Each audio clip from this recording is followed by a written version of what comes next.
Please welcome Stephanie STREETT, Executive Director of the Clinton Foundation. The Clinton Presidential Center.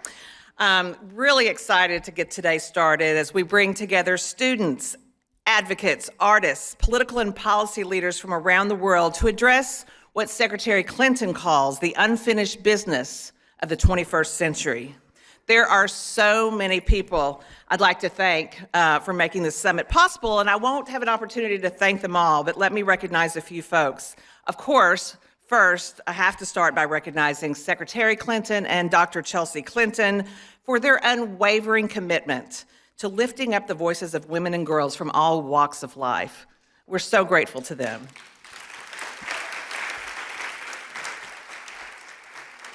And I am just incredibly grateful for my amazing Clinton Foundation colleagues, staff from Little Rock and New York, who have collaborated tirelessly to produce the Women's Voices Summit. It's really been a beautiful thing to watch. And I'm also so pleased that the CEO of the Clinton Foundation, Kevin Thurm, is here somewhere today too, joining us.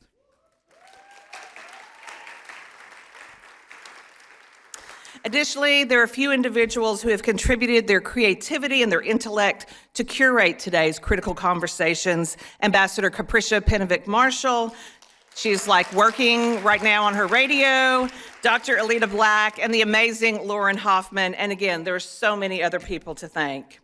Throughout the day, you will notice that we have reserved seats for several students. At the table to my right, we have high school students from our Student Presidential Leadership Series program, which is designed to inspire the next generation of leaders. Stand up, let us recognize you, yay. And you'll see lots of different students rotating in here throughout the day. I'm also pleased that we will have students joining us today from the Clinton School of Public Service, which is the first graduate school in the nation to offer a master's in public service. And I'm also thrilled that we have some of our presidential leadership scholars with us, which is a fantastic program we run in partnership with the Bush Presidential Center that brings together talented individuals from across the country who are committed to nonpartisan collaboration to take on some of our country's biggest challenges. Where are you? I know you all are scattered throughout the room too. I see a sprinkling of our presidential scholars. Yes, yes.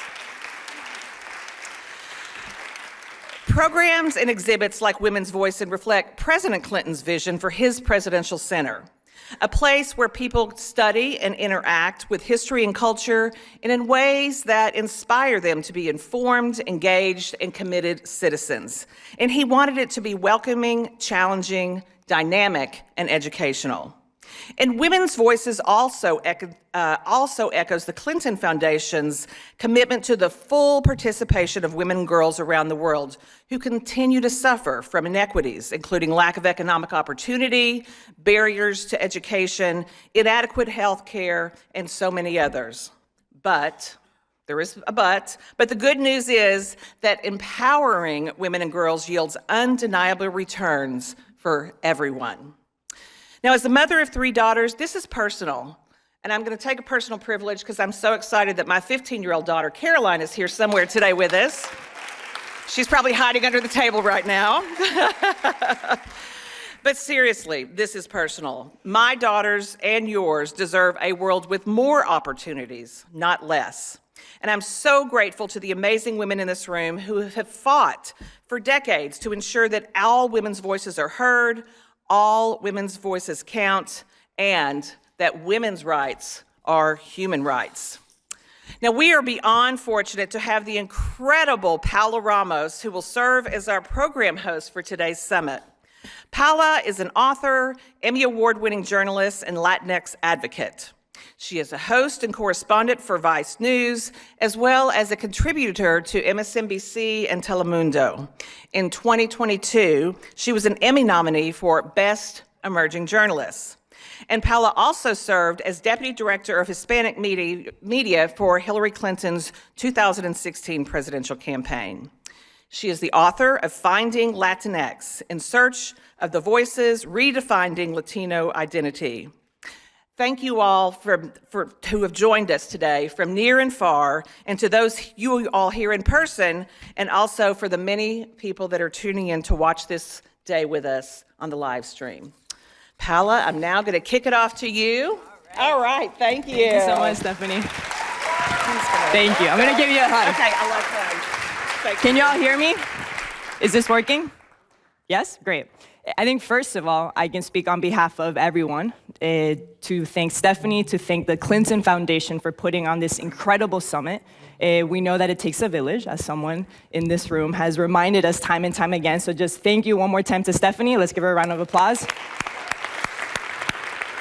I'm Paola Ramos. I'm going to be your host today. I'm incredibly humbled. I'm excited by this opportunity. Today we're going to talk about the unfinished business of the 21st century, and that is women's equality. You will have an incredible day. It's going to be a full roster full of incredible women, thought-provoking conversations, and I promise you this, you will leave this room feeling more inspired. You will leave this room feeling more grounded. You will leave this room with more purpose. And I think Dr. Clinton said something yesterday that was very important. You will leave this room with feeling like you have a more specific goal in mind, to just thinking about how we can achieve that change. Before we begin, I would be remiss if I didn't call out one woman in particular, because I feel like this room, the essence of this space, the essence of this vision, is not just a culmination of her legacy, but it's a continuation of her legacy. And I think in many ways it's a reflection of the impact that Secretary Clinton has had on someone like me, a young-ish at this point. I think because of her, I got like 10 more gray hairs, but a young-ish queer Latina that for many years wasn't really able to fully find her voice, but when I did, when she did, it was because of something that Secretary Clinton showed me, and that is that everyone is worthy of finding their voice and of using their voice. And when you do find that voice, use it to do good, use it to be a champion. Use it to be a defender of democratic ideals. And that is what I strive to do every single day because of someone like Secretary Clinton. I'll be very brief. I had the honor and the privilege of serving as her deputy director of Hispanic press during the 2016 presidential campaign. I have a lot of memories, many of which are inappropriate. I won't share any of those. But some of my favorite memories with her were being in the corner and watching the way from afar, the way in which she was able to instill hope and resilience and strength in the lives of countless young, undocumented folks and countless dreamers. Dreamers like one of my dear friends that I met through Secretary Clinton, Astrid Silva. Astrid Silva came to this country when she was 4 years old with her parents. She's undocumented, but she worked tirelessly in Nevada to ensure that her community, even though she didn't have the right to vote, to ensure that her community mobilized for Secretary Clinton. And I texted her a couple of days ago before I was coming, and I said, Astrid, what's one of your favorite memories of Secretary Clinton? And she replied and she said, one time, there was an event, and she told me, you look beautiful. And what did Astrid do? What do we do in those moments? We're like, we don't even take compliments. No, we're just like running around, and Astrid didn't stop. And she kept talking to Secretary Clinton about the election and how stressed she was, about her father's deportation status. But Secretary Clinton paused everything. She looked at Astrid and she said, you look beautiful. Stop for a moment and take in a compliment. And then she held Astrid's hand. And Astrid says that that is one of the most powerful moments for her. And I mention this because it's almost one of those moments that goes completely unnoticed, right? It's so simple, it's so subtle, but that is what Secretary Clinton does. She forces us to see ourselves, and in doing that, to gain the strength to build towards that change that we want, right? Because one doesn't believe in change unless you believe that you're worthy of change. And that's what she does. And that's what we're gonna do today, Today we're going to talk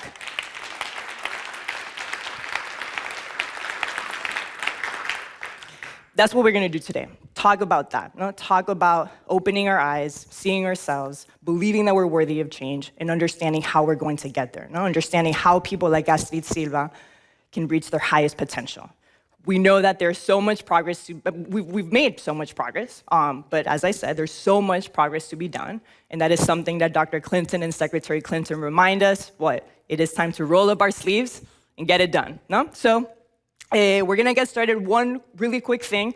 I'm sure I have all your attention right now. I'm sure at one point you're gonna be looking at your phones. If you do that, make sure to use a hashtag.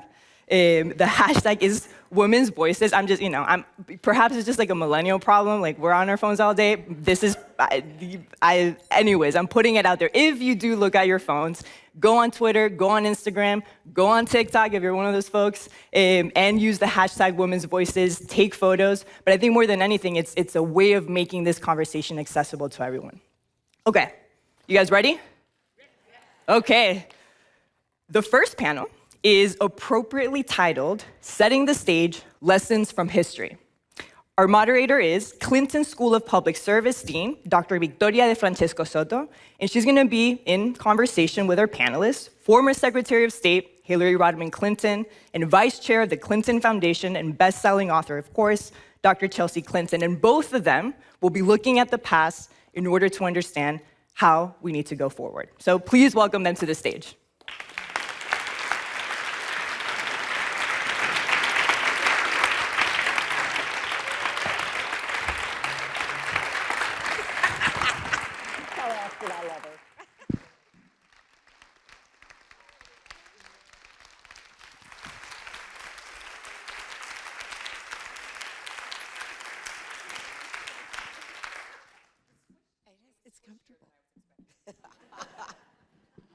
Gracias, Pao, for that introduction, and thank you to all of you for being here, being part of this moment. And I also want to share my gratitude for the incredible team that has made this happen, the Clinton Foundation, the library, the exhibit team. Shout out to Stephanie, to Dr. Jay Barth, to Dr. Alita Black. Thank you. And a very, very special thank you to you, Secretary Clinton and Dr. Clinton, for centering the power of women throughout history in this beautiful exhibit. Gracias. Well, I could not be happier that this day has come, and I am thrilled to see all of you here for this summit, and then everyone who's watching it be live streamed. And Vicki is going to start asking us about women in history, and we're going to share some of our experiences. But first, I just want to say how pleased I am that we were lucky enough to get Dr. Soto from the LBJ Library, the University of Texas at Austin, to come and be the dean of the Clinton School of Public Service, a very respected, well-known academic with a lot of great ideas about how this school, which is, as Paola said, the only one in the country that gives a master's degree in public service, how we can take it into the future. So first, Vicki, I just want to say how glad we are that you're part of this great venture that we are doing together. It is my honor and it is my pleasure. As the Clinton School is approaching its 20th anniversary, we have such a strong base, and I'm looking out and seeing some of our students and some of our alumni, but we're gonna get ready to take it to the next level. And I am so fortunate to have your support, Chelsea, Dr. Clinton, your support, because this is really the place where we're going to make a stamp in how we move public service forward in this country. All right, so we're gonna dig into our conversation and the exhibit, Women's Voices, Women's Votes, Women's Rights. It's a journey that celebrates and memorializes women's struggles and perseverance throughout history. And last night, Dr. Clinton, you said that the path to the future runs through the past. And I wanted to start this conversation with a broad-based question, which is, what are the core lessons that we can draw, especially from this exhibit, for our current context today? To both of you, please. The gratitude, from my mom and Dr. Soto and from Paola, and just kind of also include everyone who helped built the stage, has given us our microphones, ensure that we're well lit here, that we can all hear one another, ensure that we are being kept safe kind of while convening in these still ongoing COVID times. And so to thank everyone who may not be visible, but who has helped all of us be visible and kind of be in community together. So Vicki, I don't know what answer you thought you were going to get when you asked me that question, but I went for a run this morning. It's probably not where you thought I would start. And I love running. I started running in college. It's an important part of my life. It is how I kind of meditate, clear my head, and also explore kind of newly, kind of long beloved places, like the one where we are today, and to discover new places when I am traveling. It also admittedly, because I do like to go early in the morning, when I'm at home or on the road with my family, everyone else is asleep. So I don't feel like I'm neglecting my childcare responsibilities. So, I went for a run this morning and I ran around the Capitol. I was like stopping and looking at the monuments that I remember and those I don't. And there's this prominent monument kind of in the corner of the lawn surrounding the Arkansas State Capitol, which is one of the only state capitals modeled on kind of the national capital in Washington, D.C. And kind of from the back, there's this quite compelling kind of relief of a woman leaning over many children. And as I approached it, I was like, oh, please don't let this be what I think it is. Please don't let this be what I think it is. And sure enough, it's from the Daughters of the Confederacy in honor of the women of the Confederacy who kept their young men safe and secure and tended the home fires, but in much more poetic language. And right down the lawn is the monument to the US soldiers who perished in the Vietnam War. A little further back is the monument to the US soldiers who perished in World War II, and a little further back is a monument to the US soldiers who perished in World War I. Noticeably absent are actually the 20% of Arkansans who fought for the Union in the Civil War, because Arkansas was the member of the Confederacy that actually had the highest percentage of soldiers who fought for the Union. They're not honored anywhere. Their loved ones don't have weeping memorials. And we are just living in a moment where the battle for not only the future, but even who we are today does run directly through the stories that we tell ourselves, we tell our children about who we are as a country, who has value here, who has voice, who always should have had a vote, and who always should have been part of establishing the direction of our country. And if we are unable to have honest conversations rooted in the evidence that we can see around us, we are not going to be able to move forward. And so I just think, since we are situated here in Little Rock, and I said last night, I think it's really important that conversations happen in places that might be unexpected, but that are just as important as anywhere else in our country. We also have to be honest about the contours and sometimes quite literally the artifacts of where we are. And so I think, just Vicki, I do so strongly believe we have to have a more honest reckoning about our past and our present to be able to more fundamentally build a more equitable and sustainable future. Well, I agree. I did not go running this morning. I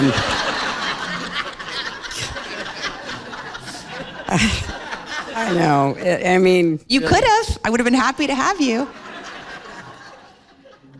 but I totally agree with what Chelsea just said, and the story that she shared with us, I think it's especially important to answer that question, Vicki, because there was a concerted effort after our Civil War to tell a different story than what the actual facts were.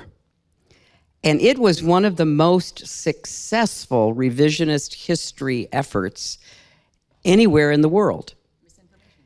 It was an early misinformation campaign that didn't need social media because it had very determined, committed women primarily who traveled the country, and not just in the Old South, but traveled the country creating an alternative view of history about the lost cause, the extraordinary courage of the Confederate soldiers and Confederate government in standing up for their rights to own slaves against the overpowering industrial North.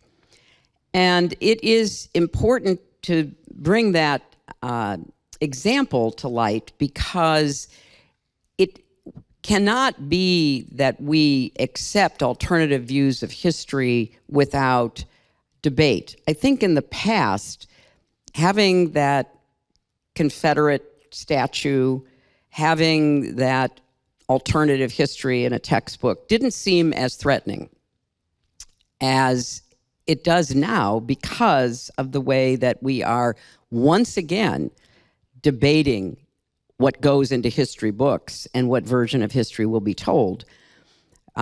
Before I came to Little Rock, I was up in Bentonville, Arkansas, visiting the fabulous Crystal Bridges Museum and doing an event there. And my host, Alice Walton, who is the genius and founder behind Crystal Bridges and is doing so much in the community, was telling me a story from her childhood. She said, you know, Benton County, as Chelsea was pointing out, when Arkansas seceded from the Union, 6 counties in North Arkansas seceded from Arkansas and sent their young men off to fight for the Union. And in Bentonville, Arkansas, there's a statue.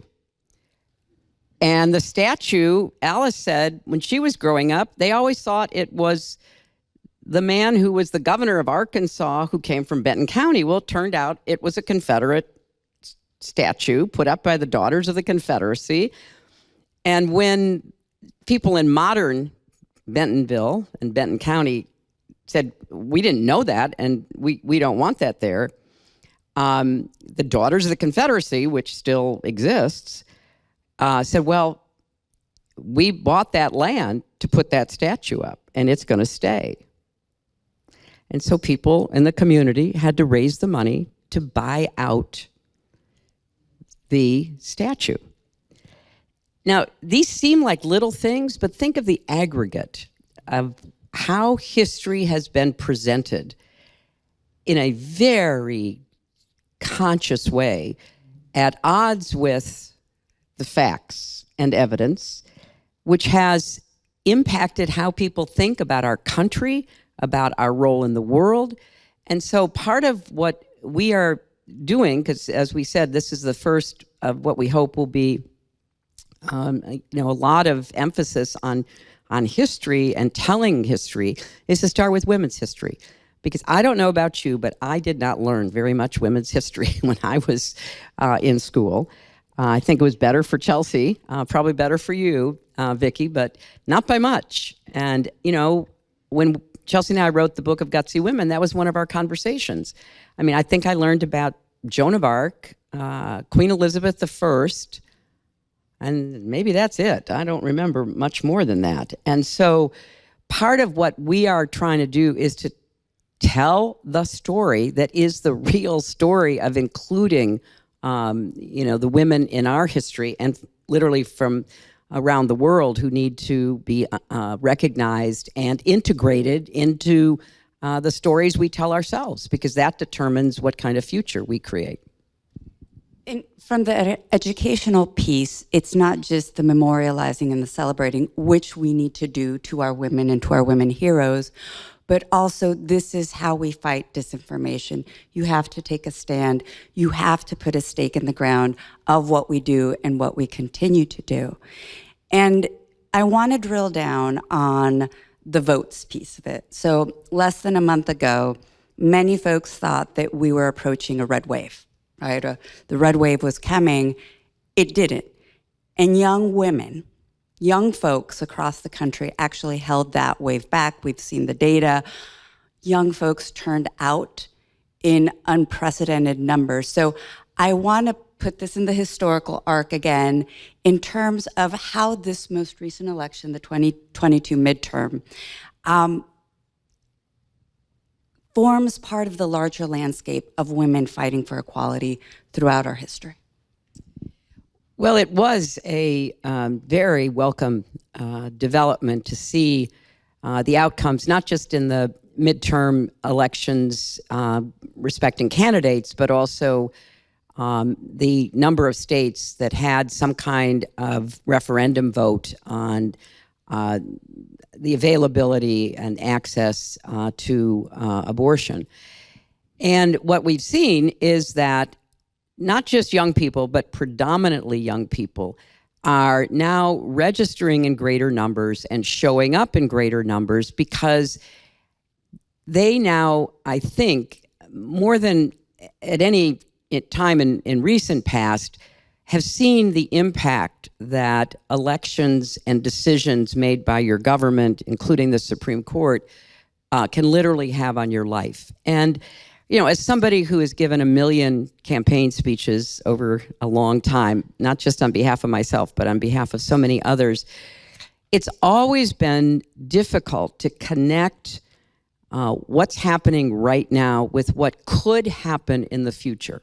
You know, people are really focused on what's going on in my life right now. And you're telling me that, you know, if you don't vote for this person or that person, I'm going to lose this right, or, you know, I'm going to see my parents or my grandparents' benefits under Social Security and Medicare cuts. That's not going to happen. I mean, the endless conversations I've had about, yes, it can happen, and listen to what people tell you when they run. The Dobbs decision broke through in a way that very little else in recent times has. And so what that means is that for the first time, a lot of young people who historically don't register and don't vote until they get into their late 20s, 30s, usually settled in a job, maybe married, maybe with children, they are now showing up. And I just hope that continues because there's so much at stake. Yeah, I would just say, I think it's also important, Vicki, to acknowledge that there was a wide disconnect between what kind of pundits told us voters cared about and what actually voters then said they cared about, not only in exit polls, but with their votes. And I think we need to also have a reckoning with who shapes our present. And the overwhelmingly older, white, cisgendered males who tell us kind of what we care about actually may not be best situated or suited in isolation to tell us what women or people of color or young people actually care about. And we saw that in really stark relief. And that matters too, because kind of what people who have platforms are saying often then become the material for historians later on. And if we don't have an accountability through the accounting of all the ways they were wrong, then history will continue to not be kind of rooted in kind of the actual experience and evidence of people's lives. And so I think that too is an important part of this story of the last kind of weeks subsequent to the midterms, as we saw, as my mom said, not only in the candidates, but in the rejection in five very different states of efforts to kind of roll back women's rights and agency and kind of reproductive choice. And on this topic of reproductive choice, I know that we're going to have a whole panel on this later today, but I did want to touch on it because historically we've seen tremendous medical advances in terms of life expectancy. The average life expectancy for a woman now is 79. 100 years ago, it was half of that. Yet at the same time, we know that we have the highest maternal mortality rate of all OECD countries. And this statistic shocked me, that aside from, Afghanistan and Sudan, we're the only other country where that rate is rising. Vicki, it is, like, you are more likely to die today in childbirth than you were when my mother gave birth to me. You are 50% more likely to die. And if you are a Black woman, you are 3 times more likely to die. And if you are an Indigenous or Native woman, you are 4 times more likely to die. So, like, not only have we, like, slightly gone in the wrong direction, we have radically and rapidly and horrifically gone in the wrong direction. And I would add, and as you say, we'll have a panel of, terrific experts in this area. Think about where a lot of that rise is happening. I mean, it is happening broadly, but specifically it's happening in states where the governments of those states refuse to expand Medicaid. Some of the most harsh, draconian measures against reproductive health care are in states that don't provide health care to pregnant women.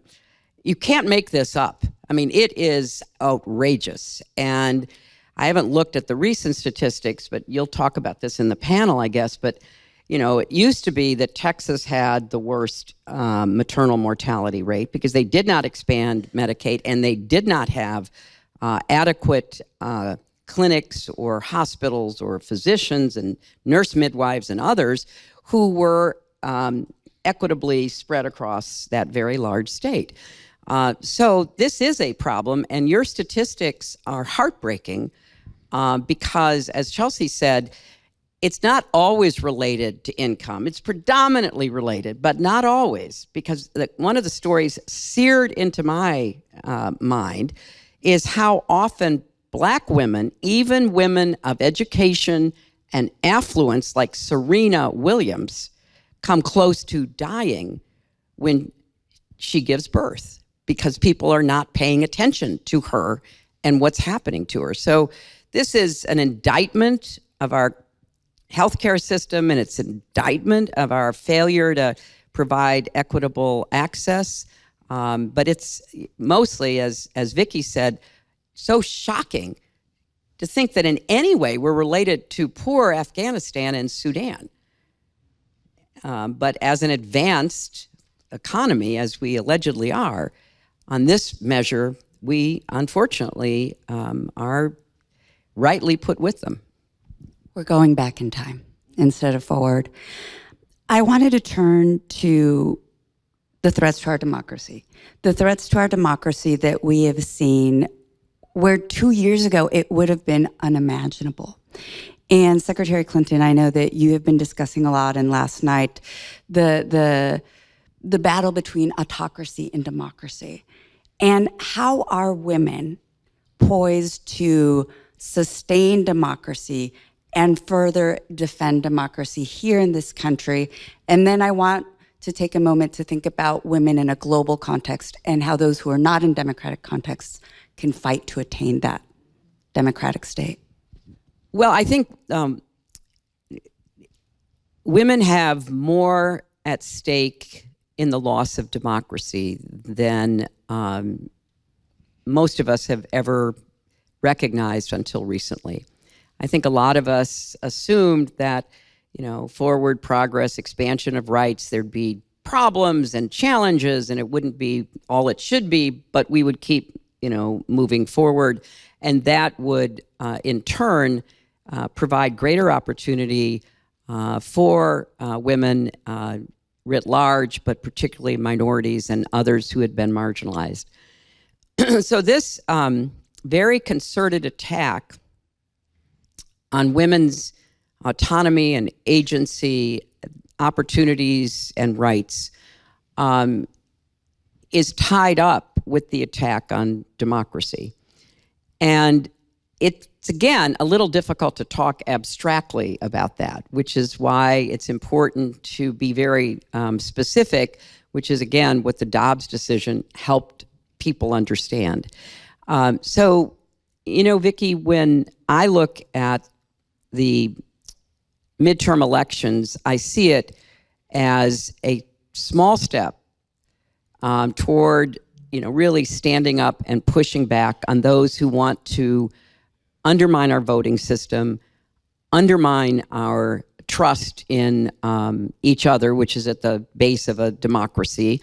And I'm also, though, well aware how close these elections were. It was not what you would hope for, a big historic repudiation of people who gave allegiance to the big lie. The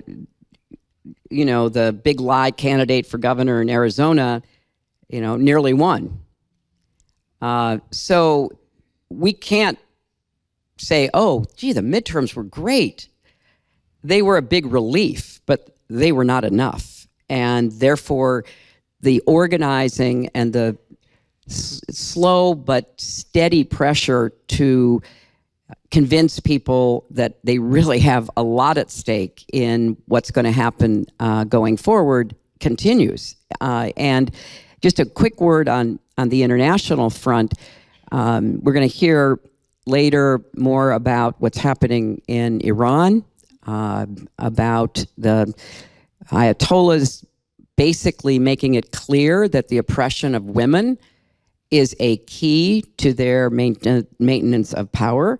We'll hear more about Afghanistan and the lies that the Taliban told to everybody, which some people unfortunately believed, which led to where we are today. And the continuing use of rape as a tactic of war in Ukraine, which was highlighted at a recent conference in the UK in London about trying to crack down on violence against women used by governments for the purpose of demoralizing populations and controlling them. And Jen Klein is with us. You'll hear from her later in the day, and she is the chair of President Biden's Gender Policy Council, and I really want to thank her and certainly thank President Biden. For the very first time, the United States has gone on record as saying that we will take measures against governments and people involved in those governments who are using violence against women as a control mechanism. So there's a lot happening, but make no mistake about it, this struggle is between autocracy and democracy from our country to places that we can't even believe we're being compared to, but trying to defraud the electorate, trying to refuse to leave power, those are all the hallmarks of autocrats. So it's a very important part of the efforts, and it's really why I find our exhibition so timely, because it shows all of these women over so many years, standing up for their right to vote, because they knew that there would be no real democracy if that wasn't achieved. I want to take a moment to think about building the pipeline. For decades, we have been outvoting men. Yet we only make up about a quarter of all elected positions here in this country. Why the disconnect, and what do we do to build that pipeline, especially here in the United States, where other countries actually are far ahead of us in that? Sure. Vicki, I think that question relates to actually everything we've already discussed. I was thinking when my mom was talking about kind of the incredulity that, so many people kind of didn't have when listening to the Taliban talk about kind of having a new posture towards women. Admittedly, I also was thinking with the extraordinary amount of faith that members of our Senate put in Brett Kavanaugh during his confirmation hearings, in which he talked about Roe being settled law despite decades of his own jurisprudence running counter to that. And I do think it highlights kind of why do we believe men when they say that they are going to value us when their lives up to that point have proven that they do not. And I actually think that's a really important question that we should be asking ourselves, the men in our lives, and certainly our elected officials. I think, though, that relates to the question, Vicki. I am not unsympathetic to so many women that I personally know or that I've met who have said, like, oh, like, I admire, like, your mother so much, or I admire, like, the vice president so much, but I could never do that. Like, I'm going to make my mark in business, like, in academia, like, in my community, because that just seems so hard. Because, of course, the ways that women are kind of talked about in corridors of power, as well as online, the ways that women are spoken to in corridors of power and online and everywhere else, the huge amount of online violence that women kind of in public domains have to endure, the huge amount now of offline violent threats that women are expected to kind of endure with, of course, like a smile, and to not call out because that would be like unladylike behavior. I understand why it does seem still so inconceivable as people who are ambitious and decent and good, who want to make a positive difference in the world, think that the calculation of whether to enter into the political arena just is weighed against kind of their lives. And yet, we do have unprecedented numbers of women who are running for office, not only for Congress and for Senate and for the state house, but also for state legislatures, for city councils, for county commissioners. We had an unprecedented number of women running for sheriff this past election. And so I do think we have to continue to lift up those examples, also partly so people don't only think, it's only my mom or Vice President Harris or Congresswoman Ocasio-Cortez. I think we need to do a better job of opening the aperture and showing the spectrum of women who are in public office, who are running for public office, and the many ways in which women are and will be and should be able to make a difference. And of course, everything else that my mom, and I'm very proud of my mother-in-law, Marjorie Margolis, have done here in the US and around the world to help train women to run for office, of how to think about speaking publicly, how to think about not only being comfortable with, but being confident in raising money and kind of having a positive media presence. We know we have to do all of that and more too. So in addition to the institutional factors such as women's campaign schools, organizations like Vote Mama, I also believe it is exhibits like these. It is your children's books, because if you can see something, then that's where you're going to go if you don't even know it's possible. So I think, to me, it's many parts that go into that pipeline. I know we're starting to run short on time and I'm getting some looks, but before we get to our call to action, because we do have some homework for you all, we've been talking about a rather grim situation internationally where women's rights to basic education are being challenged. Here in the United States, in various states, Arkansas not being the exception, our basic reproductive rights are being challenged. In these very dark times, what gives you hope? What gives you inspiration? Well, I really believe that, as I said, with respect to the midterms and the referendum votes, I don't know that we've turned the corner, but I think we're headed in the right direction, and we have to continue the efforts to recruit candidates, to create political pressure so that rights are not further restricted. I started an organization called Onward Together, and we fund groups that are doing just that. They recruit, young people, in particular women, LGBTQ candidates, Black candidates, to run for everything. To run for, the school board, because a lot of fights are taking place about books in the library, and we need people who are sensible and confident enough to do that, to city councils and county offices, as well as state and federal. So it is a time for a lot of people to think about stepping up and running for something. That doesn't mean it's easy. It doesn't mean that all these problems, these threats online in real life that Chelsea was talking about are not there, and they, believe me, are quite concerning often. But we can't be intimidated to keep quiet or to fail to pursue elective office if just because it may be hard.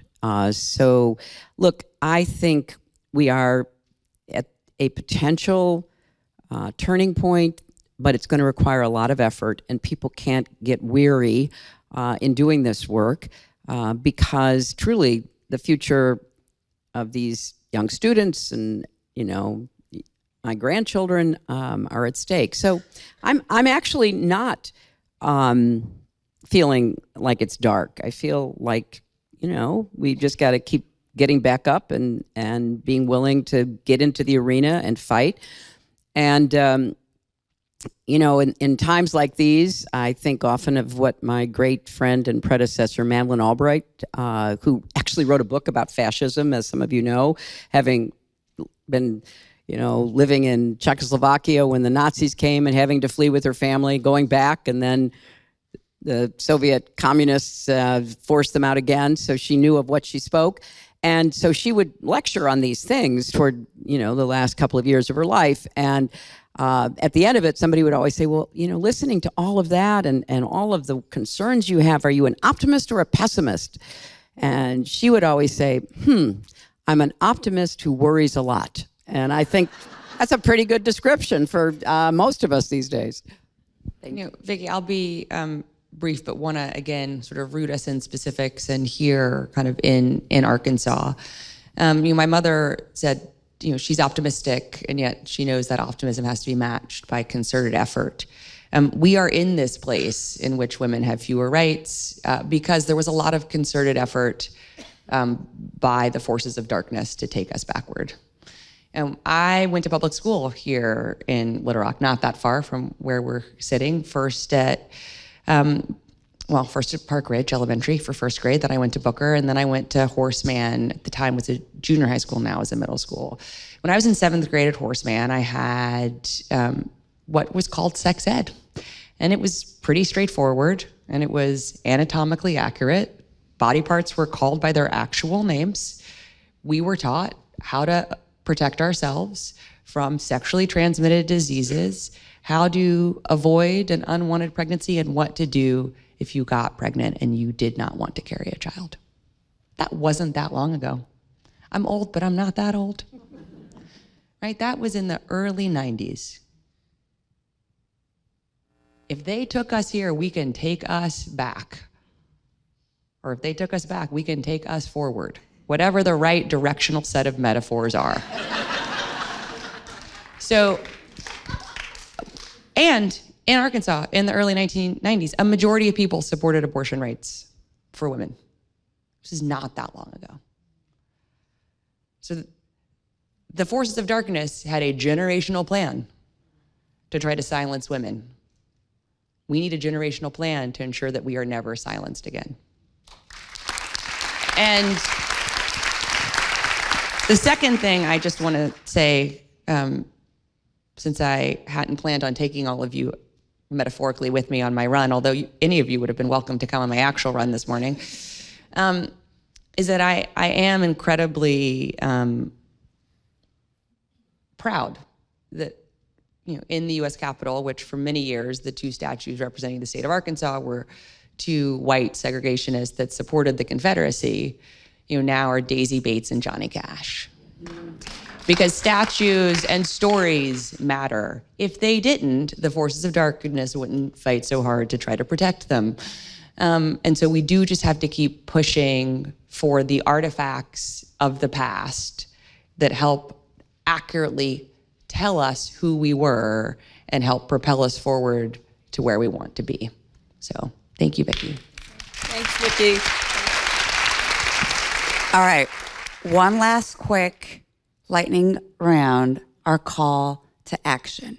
Secretary Clinton?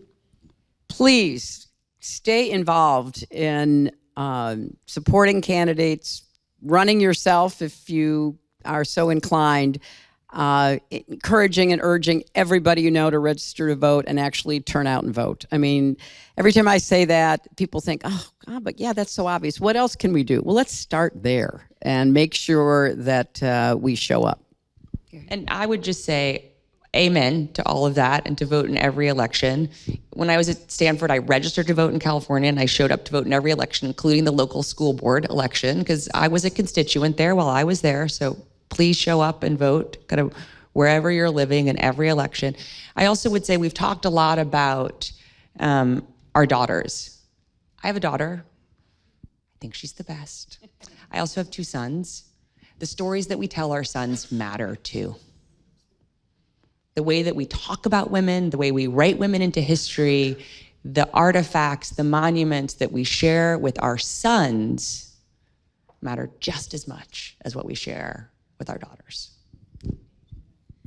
All right, mine is going to be very shameless, but I want you to support institutions such as the Clinton School, where we're actively training the next generation of public service leaders. We need that pipeline built out. And in my moments of darkness, I think about our students, I think about our alumni, and that's what gives me hope and pushes me forward. Thank you. Thank you so much.